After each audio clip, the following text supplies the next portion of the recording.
ನಾವೆಲ್ಲ ಮೂರನೇ ಮಹಾಯುದ್ಧ ಅಥವಾ ನ್ಯೂಕ್ಲಿಯರ್ ಬಾಂಬಿಂದ ಪ್ರಪಂಚ ನಾಶ ಆಗುತ್ತೆ ಅಂತ ಅಂದ್ಕೊಂಡಿದ್ದೀವಿ. ಆದರೆ ನಮಗ್ ಗೊತ್ತಿಲ್ಲದೆ ಯಾವುದೇ ಸದ್ದು ಗದ್ದಲವಿಲ್ಲದೆ ನಮ್ಮ ಪ್ರಾಣ ತೆಗೆಯೋಕೆ ಒಂದು ಅದೃಶ್ಯ ಶಕ್ತಿ ಸಮುದ್ರದ ಕೆಳಗೆ ರೆಡಿಯಾಗಿದೆ. ಸೌದಿ ಅರೇಬಿಯಾ, ದುಬೈ, ಕತಾರ್ ಈ ದೇಶಗಳ ಹೆಸರು ಕೇಳಿದ ತಕ್ಷಣ ನಮಗ್ ನೆನಪಾಗೋದು ಮರುಭೂಮಿ ಮತ್ತು ಸುಡುವ ಬಿಸಿಲು. ಆದರೆ ನಮ್ಮ ಬೆಂಗಳೂರು, ದೆಹಲಿ, ಅಹಮದಾಬಾದ್ ಸಿಟಿಗಳು ಈಗ ಈ ಅರಬ್ ದೇಶಗಳಿಗಿಂತಲೂ ಹೆಚ್ಚು ಬಿಸಿಯಾಗಿವೆ ಅಂತ ಹೇಳಿದ್ರೆ ನೀವು ನಂಬ್ತೀರಾ? ಒಂದ್ಸಲ ಯೋಚನೆ ಮಾಡಿ. 251 ಮಿಲಿಯನ್ ವರ್ಷಗಳ ಹಿಂದೆ ಭೂಮಿಯ ಮೇಲೆ ಸಮುದ್ರದ ಟೆಂಪರೇಚರ್ ಇದ್ದಕ್ಕಿದ್ದಂತೆ ಎಷ್ಟೊಂದು ಹೆಚ್ಚಾಯಿತು ಅಂದ್ರೆ 96% ಮರೈನ್ ಲೈಫ್ ಮತ್ತು ಭೂಮಿಯ ಮೇಲಿನ 70% ಜೀವಿಗಳು ಕೆಲವೇ ದಿನಗಳಲ್ಲಿ ಅಂತ್ಯಗೊಂಡವು. ಈಗ ಅದೇ ರೀತಿಯ ಒಂದು ಭೌಗೋಳಿಕ ಬದಲಾವಣೆ 2026ರಲ್ಲಿ ಆಗ್ತಾ ಇದೆ ಅಂತ ಪ್ರಪಂಚದ ಟಾಪ್ ಸೈಂಟಿಸ್ಟ್ಸ್ ಎಚ್ಚರಿಕೆ ಕೊಟ್ಟಿದ್ದಾರೆ. ಸ್ಪೇಸ್ನಿಂದ ತೆಗೆದ ಥರ್ಮಲ್ ಇಮೇಜಿಂಗ್ನಲ್ಲಿ ನಮ್ಮ ಭಾರತ ಈಗ ಒಂದು ಕಣ್ಣಿಗೆ ಕಾಣದ ಅಗ್ನಿಕುಂಡದ ತರಹ ಉರಿಯುತ್ತಿದೆ. ಆಕಾಶದಲ್ಲಿ ಹಾರುವ ಹಕ್ಕಿಗಳು ಬಿಸಿಲಿಗೆ ಸುಸ್ತಾಗಿ ನೆಲಕ್ಕೆ ಬೀಳುತ್ತಿವೆ. ರಸ್ತೆಗಳಲ್ಲಿ ಡಾಂಬರು ಕರಗುತ್ತಿದೆ. ಇದು ಕೇವಲ ಒಂದು ನಾರ್ಮಲ್ ಬೇಸಿಗೆ ಕಾಲ ಅಲ್ಲ. ಪೆಸಿಫಿಕ್ ಮಹಾಸಾಗರದ ಆಳದಿಂದ ಒಂದು ಕಣ್ಣಿಗೆ ಕಾಣದ ರಾಕ್ಷಸ ಎದ್ದು ಬರ್ತಾ ಇದ್ದಾನೆ. ವಿಜ್ಞಾನಿಗಳು ಇದಕ್ಕೆ ಇಟ್ಟಿರುವ ಹೆಸರು ಗಾಡ್ಜಿಲ್ಲಾ ಎಲ್ ನೀನೋ. ಈ ಗ್ಯಾಡ್ಜಿಲ್ಲಾ ಎಲ್ ನೀನೋ ಬಗ್ಗೆ ಸಂಪೂರ್ಣವಾಗಿ ಅರ್ಥ ಮಾಡಿಕೊಳ್ಳೋಕೆ ನಾವು ಮೊದಲು ಕ್ಲೈಮೇಟ್ ಸೈನ್ಸ್ ಬಗ್ಗೆ ಸ್ವಲ್ಪ ತಿಳಿದುಕೊಳ್ಬೇಕು. ನಮ್ಮ ಭಾರತದಲ್ಲಿ ಹವಾಮಾನ ಬದಲಾವಣೆಗೆ ಕೇವಲ ಪರ್ವತಗಳು ಅಥವಾ ಮನುಷ್ಯರು ಮಾತ್ರ ಕಾರಣವಲ್ಲ. ಇಡೀ ಪ್ರಪಂಚದ ಹವಾಮಾನವನ್ನು ಕಂಟ್ರೋಲ್ ಮಾಡೋದು ಆ ಪೆಸಿಫಿಕ್ ಮಹಾಸಾಗರ. ಗ್ಯಾಡ್ಜಿಲ್ಲಾ ಅಂದ್ರೆ ಒಂದು ದೈತ್ಯ ರಾಕ್ಷಸ. ಈ ಎಲ್ ನೀನೋ ಅನ್ನೋದು ಸಮುದ್ರದ ಕೆಳಗೆ ಸಾವಿರಾರು ಕಿಲೋಮೀಟರ್ ಉದ್ದಕ್ಕೆ ಹರಡಿಕೊಂಡಿರುವ ಒಂದು ಕುದಿಯುವ ನೀರಿನ ಬಾಂಬ್ ತರಹ. ಇದು ಜಗತ್ತಿನ ವಾತಾವರಣವನ್ನೇ ಬುಡಮೇಲು ಮಾಡುವ ಶಕ್ತಿ ಹೊಂದಿದೆ. ನಾರ್ಮಲ್ ಡೇಸಲ್ಲಿ ಏನಾಗುತ್ತೆ ಅಂದ್ರೆ ಪೆಸಿಫಿಕ್ ಸಾಗರದ ಸೆಂಟರ್ ಮತ್ತು ಈಸ್ಟ್ ಭಾಗದಲ್ಲಿ ನೀರು ತಂಪಾಗಿರುತ್ತೆ ಮತ್ತು ವೆಸ್ಟ್ ಭಾಗದಲ್ಲಿ ಅಂದ್ರೆ ಆಸ್ಟ್ರೇಲಿಯಾ ಹತ್ತಿರ ಟೆಂಪರೇಚರ್ ಹೆಚ್ಚಾಗಿರುತ್ತೆ. ಟ್ರೇಡ್ ವಿಂಡ್ಸ್ ಅಂತ ಕರೆಯಲ್ಪಡುವ ಗಾಳಿ ಸಮುದ್ರದ ಮೇಲಿರುವ ಬಿಸಿ ನೀರನ್ನ ಆಸ್ಟ್ರೇಲಿಯಾ ಮತ್ತು ಏಷ್ಯಾ ಕಡೆಗೆ ತಳ್ಳುತ್ತದೆ. ಈ ಬಿಸಿ ನೀರು ಆವಿಯಾಗಿ ಮೋಡಗಳಾಗಿ ನಮ್ಮ ಭಾರತಕ್ಕೆ ಬಂದು ಮಾನ್ಸೂನ್ ಮಳೆಯಾಗಿ ಸುರಿಯುತ್ತದೆ. ಇದು ನಮ್ಮ ಮಾನ್ಸೂನ್ಗೆ ಇಂಜಿನ್ ತರಹ ಕೆಲಸ ಮಾಡುತ್ತೆ. ಆದರೆ ಸಮಸ್ಯೆ ಶುರುವಾಗೋದು ಈ ಬ್ಯಾಲೆನ್ಸ್ ತಪ್ಪಿದಾಗ. ಎಲ್ ನೀನೋ ಬಂದಾಗ ಈ ಟ್ರೇಡ್ ವಿಂಡ್ಸ್ ವೀಕ್ ಆಗ್ಬಿಡುತ್ತೆ. ಬಿಸಿ ನೀರು ರಿವರ್ಸ್ ಆಗಿ ಸೌತ್ ಅಮೆರಿಕಾ ಕಡೆಗೆ ಹೋಗುತ್ತೆ. ಇದರಿಂದ ಏನಾಗುತ್ತೆ? ಆಸ್ಟ್ರೇಲಿಯಾ ಮತ್ತು ಭಾರತದಲ್ಲಿ ಮಳೆ ತರಬೇಕಾದ ಮೋಡಗಳು ಎಲ್ಲೋ ಸಮುದ್ರದ ಮಧ್ಯೆ ಮಳೆಯಾಗಿ ಸುರಿಯುತ್ತೆ. ಆಸ್ಟ್ರೇಲಿಯಾದಲ್ಲಿ ಕಾಡ್ಗಿಚ್ಚು ಶುರುವಾಗುತ್ತೆ ಮತ್ತು ನಮ್ಮ ಭಾರತದ ಮಾನ್ಸೂನ್ ಇಂಜಿನ್ ಕಂಪ್ಲೀಟ್ ಆಗಿ ಆಫ್ ಆಗಿಬಿಡುತ್ತೆ. ಈ ಬಾರಿ 2026ರಲ್ಲಿ ಬರ್ತಾ ಇರೋದು ಕೇವಲ ಸಾಮಾನ್ಯ ಎಲ್ ನೀನೋ ಅಲ್ಲ. ಅಮೆರಿಕದ NOAA ಸಂಸ್ಥೆಯ ಮುನ್ಸೂಚನೆಯ ಪ್ರಕಾರ ಸಮುದ್ರದ ಮೇಲ್ಮೈ ಟೆಂಪರೇಚರ್ 2 ಡಿಗ್ರಿ ಸೆಲ್ಸಿಯಸ್ಗಿಂತ ಹೆಚ್ಚು ಏರಿಕೆಯಾಗುತ್ತಾ ಇದೆ. ಇದನ್ನೇ ಸೂಪರ್ ಎಲ್ ನೀನೋ ಅಥವಾ ಗ್ಯಾಡ್ಜಿಲ್ಲಾ ಎಲ್ ನೀನೋ ಅಂತಾರೆ. ಹವಾಮಾನ ಬದಲಾವಣೆಯಿಂದ ನಮ್ಮ ಭೂಮಿಯ ಸರಾಸರಿ ತಾಪಮಾನ ಈಗಾಗಲೇ 1.4 ಡಿಗ್ರಿ ಹೆಚ್ಚಾಗಿದೆ.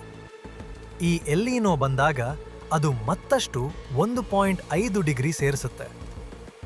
ಈಗ ನೀವು ಯೋಚನೆ ಮಾಡಬಹುದು, ಕೇವಲ 1.4 ಅಥವಾ 2 ಡಿಗ್ರಿ ಅಲ್ವಾ? ಇದು ತುಂಬಾ ಕಡಿಮೆ ನಂಬರ್. ಇದರಿಂದ ಅಂಥದ್ದೇನು ದೊಡ್ಡ ಬದಲಾವಣೆ ಆಗುತ್ತೆ ಅಂತ. ದಯವಿಟ್ಟು 1.4 2 ಡಿಗ್ರಿ ಅಂದ್ರೆ ತುಂಬಾ ಕಡಿಮೆ ಅಂತ ತಿಳಿದುಕೊಳ್ಬೇಡಿ. ಇದೊಂದು ಅತಿ ದೊಡ್ಡ ಮತ್ತು ಭೀಕರ ಬದಲಾವಣೆ. ಒಂದು ಸಿಂಪಲ್ ಎಕ್ಸಾಂಪಲ್ ಕೊಡ್ತೀನಿ ಕೇಳಿ. ನಮ್ಮ ಮನುಷ್ಯನ ದೇಹದ ನಾರ್ಮಲ್ ಟೆಂಪರೇಚರ್ 37 ಡಿಗ್ರಿ ಸೆಲ್ಸಿಯಸ್ ಇರುತ್ತೆ. ಅದು ಕೇವಲ 2 ಡಿಗ್ರಿ ಹೆಚ್ಚಾಗಿ 39 ಡಿಗ್ರಿ ಆದ್ರೆ ಏನಾಗುತ್ತೆ? ನಮಗೆ ಭೀಕರವಾದ ಜ್ವರ ಬರುತ್ತೆ, ಮೈಯೆಲ್ಲ ಸುಡುತ್ತೆ, ನಾವು ಹಾಸಿಗೆ ಹಿಡಿಯುತ್ತೀವಿ, ಆಸ್ಪತ್ರೆ ಸೇರ್ತೀವಿ. ಅದೇ ತರಹ ನಮ್ಮ ಈ ಭೂಮಿ ಕೂಡ ಒಂದು ಜೀವ. ಈ 1.5 2 ಡಿಗ್ರಿ ಹೆಚ್ಚಳ ಅಂದ್ರೆ ನಮ್ಮ ಭೂಮಿಗೆ ಈಗ ಭೀಕರ ಜ್ವರ ಬಂದಿದೆ ಅಂತ ಅರ್ಥ. ಐಸ್ಬರ್ಗ್ಗಳು ಕರಗುತ್ತಿವೆ, ಸಮುದ್ರದ ಮಟ್ಟ ಏರುತ್ತಿದೆ, ಕಾಡುಗಳು ತಾನಾಗಿಯೇ ಉರಿಯುತ್ತಿವೆ. ಅಂದ್ರೆ ಇದು 40 ಡಿಗ್ರಿ ಟೆಂಪರೇಚರ್ ಇರೋ ರೂಮ್ನಲ್ಲಿ ಯಾರೋ ಬಂದು ಹೀಟರ್ ಆನ್ ಮಾಡಿದ ಹಾಗೆ. ಬಿಸಿಲು ತಾನೆ, AC ಹಾಕೊಂಡು ಮನೇಲಿ ಕೂತ್ಕೊಳ್ತೀವಿ ಅಂತ ನೀವು ಅಂದ್ಕೊಂಡ್ರೆ ಅದು ನಿಮ್ಮ ದೊಡ್ಡ ತಪ್ಪು. ಹಿಸ್ಟ್ರಿ ತೆಗೆದು ನೋಡಿದ್ರೆ ಈ ಎಲ್ ನೀನೋ ಎಷ್ಟು ಡೇಂಜರಸ್ ಅಂತ ಗೊತ್ತಾಗುತ್ತೆ. 1877ರ ಬೇಸಿಗೆಯ ಟೈಮ್ನಲ್ಲಿ ಇದೇ ಎಲ್ ನಿನೋ ಇಂದಾಗಿ ಇಡೀ ಭಾರತದಲ್ಲಿ, ಮುಖ್ಯವಾಗಿ ಮದ್ರಾಸ್ ಪ್ರೆಸಿಡೆನ್ಸಿಯಲ್ಲಿ ದ ಗ್ರೇಟ್ ಫ್ಯಾಮಿನ್ ಅಂದರೆ ಭೀಕರ ಬರಗಾಲ ಬಂತು. ಸತತ 2 ವರ್ಷ ಒಂದು ಹನಿ ಮಳೆಯಾಗ್ಲಿಲ್ಲ. ಎಷ್ಟೊಂದು ಕ್ರೂರ ಪರಿಸ್ಥಿತಿ ಇತ್ತು ಅಂದ್ರೆ ಜನ ತಿನ್ನೋಕೆ ಅನ್ನ ಇಲ್ದೆ ಎಲೆ, ಕಾಯಿ, ಮರದ ಬೇರುಗಳನ್ನು ತಿಂತಾ ಇದ್ರು. ಎಷ್ಟೋ ತಾಯಂದಿರು ತಮ್ಮ ಮಕ್ಕಳನ್ನ ಕೇವಲ ಒಂದು ಹೊತ್ತಿನ ಊಟಕ್ಕೆ, ಸ್ವಲ್ಪ ಅನ್ನಕ್ಕೆ ಅಂತ ಬೇರೆಯವರಿಗೆ ಮಾರಾಟ ಮಾಡುವಂತಹ ಹೃದಯ ವಿದ್ರಾವಕ ಪರಿಸ್ಥಿತಿ ನಿರ್ಮಾಣವಾಗಿತ್ತು. ಪ್ರತಿಯೊಂದು ರಸ್ತೆಯಲ್ಲಿ, ಪ್ರತಿಯೊಂದು ಹಳ್ಳಿಯಲ್ಲಿ ಹೆಣಗಳ ರಾಶಿ ಬಿದ್ದಿದ್ದವು. ಕೇವಲ ಆ ಒಂದು ಬರಗಾಲಕ್ಕೆ ಸುಮಾರು 2 ಕೋಟಿ ಜನರು, ಹೌದು, ಬರೋಬ್ಬರಿ 2 ಕೋಟಿ ಜನರು ಹಸಿವಿನಿಂದ ನರಳಿ ನರಳಿ ಪ್ರಾಣ ಬಿಟ್ರು. ಆ ವರ್ಷ ಚೀನಾದಲ್ಲೂ 3 ಕೋಟಿ ಜನ ಸತ್ರು. ಅಮೆರಿಕದ ಮಿನ್ನೆಸೋಟದಲ್ಲಿ ಆ ವರ್ಷವನ್ನ ಚಳಿಗಾಲವಿಲ್ಲದ ವರ್ಷ ಅಂತಾನೇ ಕರೆದ್ರು. ಇದು 19ನೇ ಶತಮಾನದ ಕಥೆಯಾಯಿತು. 1982-83ರಲ್ಲಿ ಎಲ್ ನಿನೋ ಬಂದಾಗ ಆಫ್ರಿಕಾ ಮತ್ತು ಆಸ್ಟ್ರೇಲಿಯಾದಲ್ಲಿ ಭೀಕರ ಬರಗಾಲ ಬಂತು. ಜಾಗತಿಕ ಎಕಾನಮಿಗೆ $4.1 ಟ್ರಿಲಿಯನ್ ನಷ್ಟವಾಯಿತು ಮತ್ತು ಮಲೇರಿಯಾ ತರಹದ ರೋಗಗಳು ಹರಡಿ ಲಕ್ಷಾಂತರ ಜನ ಸತ್ತರು. 1997-98ರಲ್ಲಿ ಈ ಸೂಪರ್ ಎಲ್ ನಿನೋ ಬಂದಾಗ ಸೆಪ್ಟೆಂಬರ್ 2ರಂದು ಇಂಡೋನೇಷ್ಯಾದ ಬೋರ್ನಿಯೋ ದ್ವೀಪದಲ್ಲಿ ಭಯಾನಕ ಕಾಡ್ಗಿಚ್ಚು ಶುರುವಾಗಿತ್ತು. ದಕ್ಷಿಣ ಕೊರಿಯಾದ ಗಾತ್ರದಷ್ಟು ಕಾಡುಗಳು ಉರಿದು ಹೋದವು. ದಟ್ಟವಾದ ಹೊಗೆಯಿಂದಾಗಿ ಮಲೇಷ್ಯಾ, ಸಿಂಗಾಪುರದಲ್ಲಿ ಹಗಲಿನಲ್ಲೇ ಕತ್ತಲಾವರಿಸಿತ್ತು. ವಿಮಾನ ನಿಲ್ದಾಣಗಳು ಮುಚ್ಚಲ್ಪಟ್ಟವು. ಕೇವಲ ಉಸಿರಾಟದ ತೊಂದರೆಯಿಂದ 15,000ಕ್ಕೂ ಹೆಚ್ಚು ಜನ ಸತ್ತರು. 2015-16ರಲ್ಲೂ ಈ ಎಲ್ ನಿನೋ ನಮ್ಮ ಭಾರತಕ್ಕೆ ಅಪ್ಪಳಿಸಿತ್ತು. ಆಗಾಗ ಮಳೆ 14% ಕಡಿಮೆಯಾಗಿ ಭಾರತದ 11 ರಾಜ್ಯಗಳ 266 ಜಿಲ್ಲೆಗಳಲ್ಲಿ ಬರಗಾಲ ಉಂಟಾಗಿತ್ತು. 33 ಕೋಟಿ ಜನ ನೀರಿನ ಕೊರತೆ ಅನುಭವಿಸಿದರು. ಹೀಟ್ ವೇವ್ಸ್ನಿಂದಾಗಿ ಕೇವಲ ಏಪ್ರಿಲ್ ಮತ್ತು ಮೇ ತಿಂಗಳಲ್ಲಿ 25,000ಕ್ಕೂ ಹೆಚ್ಚು ಜನ ಪ್ರಾಣ ಕಳೆದುಕೊಂಡರು. ಈಗ 2026ರಲ್ಲಿ ಈ ಎಲ್ ನಿನೋ ಜೊತೆಗೆ ನಾವು ಮನುಷ್ಯರು ಸೃಷ್ಟಿ ಮಾಡಿರುವ ಇನ್ನೊಂದು ಶತ್ರು ಸೇರಿಕೊಂಡಿದ್ದಾನೆ. ಅದೇ urban heat island effect. Development ಹೆಸರಿನಲ್ಲಿ ನಾವು ಸಾವಿರಾರು ಪುರಾತನ ಮರಗಳನ್ನ ಕಡಿದು ಕಾಂಕ್ರೀಟ್ ಕಾಡುಗಳನ್ನ ಕಟ್ಟಿದ್ದೀವಿ. ನಾವೇನ್ ಅಂದ್ಕೊಳ್ತೀವಿ ಗೊತ್ತಾ? ಹಳೆ ಮರ ಕಡಿದ್ರೆ ಏನಂತೆ, ಆ ಜಾಗದಲ್ಲಿ ಹೊಸ ಸಸಿ ನೆಟ್ರೆ ಆಯ್ತಪ್ಪ ಅಂತ. ದಯವಿಟ್ಟು ಆ ರೀತಿ ತಪ್ಪು ಲೆಕ್ಕಾಚಾರ ಹಾಕಬೇಡಿ. ಒಂದು ಸಣ್ಣ ಸಸಿ ಬೆಳೆದು ದೊಡ್ಡ ಮರವಾಗಿ ನಮಗೆ ನೆರಳು ಕೊಡೋಕೆ ಮಿನಿಮಮ್ 20 ವರ್ಷ ಬೇಕು. ಜೊತೆಗೆ ನೆಟ್ಟಿರುವ ಎಲ್ಲಾ ಸಸಿಗಳು ಮರ ಆಗಲ್ಲ. ಎಷ್ಟೋ ಸಸಿಗಳು ನೀರಿಲ್ಲದೆ, ಸರಿಯಾದ ಪೋಷಣೆ ಇಲ್ಲದೆ ಅರ್ಧಕ್ಕೆ ಸಾಯ್ತ್ವೆ.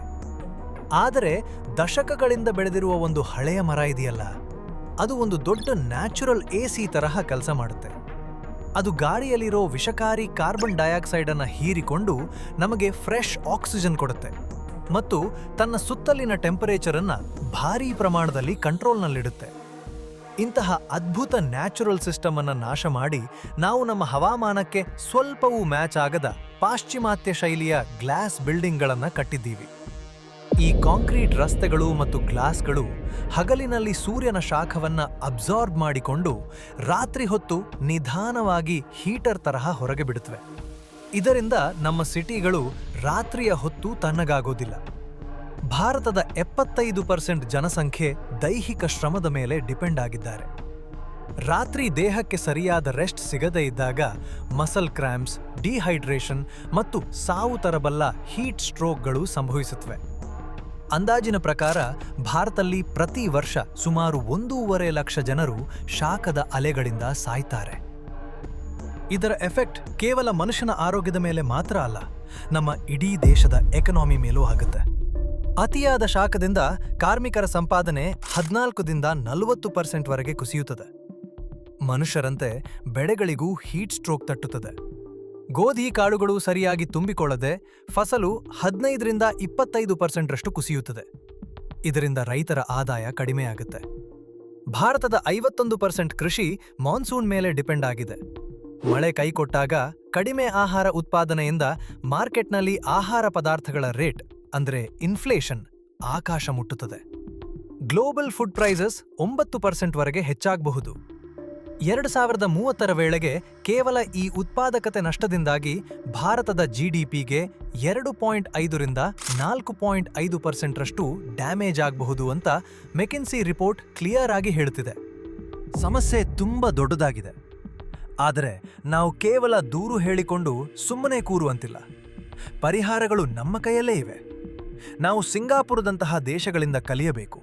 ಅಲ್ಲಿ ಜಾಗದ ಕೊರತೆ ಇದ್ದರೂ ವರ್ಟಿಕಲ್ ಗಾರ್ಡನ್ಸ್ ನಿರ್ಮಿಸಿ ಹಸಿರನ್ನು ಹೆಚ್ಚಿಸಲಾಗಿದೆ. ನಮ್ಮ ಊರುಗಳಲ್ಲಿ ನಾವು ಗ್ರೀನ್ ರೂಫ್ಸ್ ಅಥವಾ ತಾರಸಿ ತೋಟಗಳನ್ನು ಅಳವಡಿಸಿಕೊಳ್ಳಬೇಕು. ಚೆನ್ನೈ ಮತ್ತು ಗುಜರಾತ್ನಲ್ಲಿ ಮಾಡಿದ ಹಾಗೆ ನಮ್ಮ ಮನೆಯ ಮೇಲ್ಛಾವಣಿಗೆ ಬಿಳಿ ಬಣ್ಣದ ಪೇಂಟ್ ಅಂದರೆ ವೈಟ್ ಪೇಂಟ್ ಹಚ್ಚುವುದರಿಂದ ಮನೆಯೊಳಗಿನ ಟೆಂಪರೇಚರ್ ಅನ್ನು 1.5 ಡಿಗ್ರಿಯಷ್ಟು ಈಸಿಯಾಗಿ ಕಡಿಮೆ ಮಾಡಬಹುದು. ಇದು ಎಸಿ ಅಳವಡಿಸಲು ಸಾಧ್ಯವಾಗದವರಿಗೂ ಬಹಳ ಯೂಸ್ಫುಲ್ ಮತ್ತು ಅಗ್ಗದ ಪರಿಹಾರ. ಜೊತೆಗೆ ರಸ್ತೆಗಳ ಬದಿಗಳಲ್ಲಿ ಮತ್ತು ಡಿವೈಡರ್ಗಳಲ್ಲಿ ಲೋಕಲ್ ತಳಿಯ ಗಿಡಗಳನ್ನು ನೆಡಬೇಕು. ಬಿದಿರು, ಬೋಗನ್ವಿಲ್ಲ, ಬೇವಿನ ಮರ, ಆಲ, ಹುಣಸೆ ಮತ್ತು ಮಾವಿನ ಮರಗಳನ್ನು ನೆಡಬೇಕು. ಒಂದು ಮಾವಿನ ಮರ ತನ್ನ ಲೈಫ್ ಟೈಮ್ನಲ್ಲಿ 217 ಟನ್ ಆಕ್ಸಿಜನ್ ಕೊಡುತ್ತೆ ಮತ್ತು ಅತಿಯಾದ ತಂಪನ್ನು ನೀಡುತ್ತೆ. ಅಭಿವೃದ್ಧಿಯ ಹೆಸರಿನಲ್ಲಿ ಹಳೆಯ ಮರಗಳನ್ನು ಕಡಿಯುವುದನ್ನು ನಾವು ನಿಲ್ಲಿಸಲೇಬೇಕು. ಪರ್ಸನಲ್ ಆಗಿ ನೀವು ಏನ್ ಮಾಡಬೇಕು ಅಂದ್ರೆ, ಬೇಸಿಗೆಯ ದಿನಗಳಲ್ಲಿ ಮಧ್ಯಾಹ್ನ 12ರಿಂದ 4ರವರೆಗೆ ಹೊರಗೆ ಹೋಗುವುದನ್ನು ಆದಷ್ಟು ತಪ್ಪಿಸಿ. ಕೆಫೀನ್ ಮತ್ತು ಆಲ್ಕೋಹಾಲ್ ಸೇವನೆಯನ್ನು ಕಡಿಮೆ ಮಾಡಿ. ನಿಮ್ಮ ದೇಹವನ್ನು ಹೈಡ್ರೇಟೆಡ್ ಆಗಿರಲು ಸಾಕಷ್ಟು ನೀರು ಮತ್ತು ORS ಬಳಸಿ. ಸೆಕ್ಯೂರಿಟಿ ಗಾರ್ಡ್ಗಳು ಮತ್ತು ನಿಮಗಾಗಿ ಡೆಲಿವರಿ ತರುವ ಡೆಲಿವರಿ ಬಾಯ್ಸ್ಗಳಿಗೆ ಕುಡಿಯಲು ತಣ್ಣೀರು ಕುಡಿ ಅಥವಾ ಸ್ವಲ್ಪ ಹೊತ್ತು ವಿಶ್ರಾಂತಿ ಪಡೆಯಲು ಸ್ಥಳ ನೀಡಿ. ನಿಮ್ಮ ಮನೆಗಳಲ್ಲಿ ಸೋಲಾರ್ ಪ್ಯಾನಲ್ಸ್ಗಳನ್ನು ಅಳವಡಿಸಿಕೊಳ್ಳಿ. ಫೈನಾನ್ಷಿಯಲ್ ಆಗಿ ಅಗ್ರಿಕಲ್ಚರ್ ಮತ್ತು ಎಕನಾಮಿ ಮೇಲೆ ಡೈರೆಕ್ಟ್ ಹೊಡೆತ ಬೀಳೋದ್ರಿಂದ ಅನಗತ್ಯ ಖರ್ಚುಗಳನ್ನು ಕಡಿಮೆ ಮಾಡಿ ಮತ್ತು ಒಂದು ಒಳ್ಳೆ ಎಮರ್ಜೆನ್ಸಿ ಫಂಡನ್ನು ಸೇಫ್ ಆಗಿ ಇಟ್ಟುಕೊಳ್ಳಿ. ಗಾಡ್ಜಿಲ್ಲಾ ಎಲ್ನಿನೋ ಅನ್ನೋದು ಒಂದು ನ್ಯಾಚುರಲ್ ಪ್ರಾಸೆಸಸ್ ಇರಬಹುದು. ಆದರೆ ನಾವು ಮಾಡಿರುವ ತಪ್ಪುಗಳು, ನಾವು ಕಡಿಯುತ್ತಿರುವ ಕಾಡುಗಳು ಇದರ ಎಫೆಕ್ಟನ್ನು 100 ಪಟ್ಟು ಹೆಚ್ಚಿಸುತ್ತಿವೆ. ನಾವು ಈಗಲೇ ಎಚ್ಚೆತ್ತುಕೊಂಡು ನಮ್ಮ ಸುತ್ತಮುತ್ತಲಿರುವ ಹಳೆಯ ಮರಗಳನ್ನು ಉಳಿಸದಿದ್ದರೆ ಭವಿಷ್ಯದ ನಮ್ಮ ಮಕ್ಕಳಿಗೆ 45-50 ಡಿಗ್ರಿ ಟೆಂಪರೇಚರ್ ನಾರ್ಮಲ್ ಲೈಫ್ ಆಗ್ಬಿಡುತ್ತೆ. ಜಾಗರೂಕರಾಗಿರಿ ಮತ್ತು ಸೇಫ್ ಆಗಿರಿ.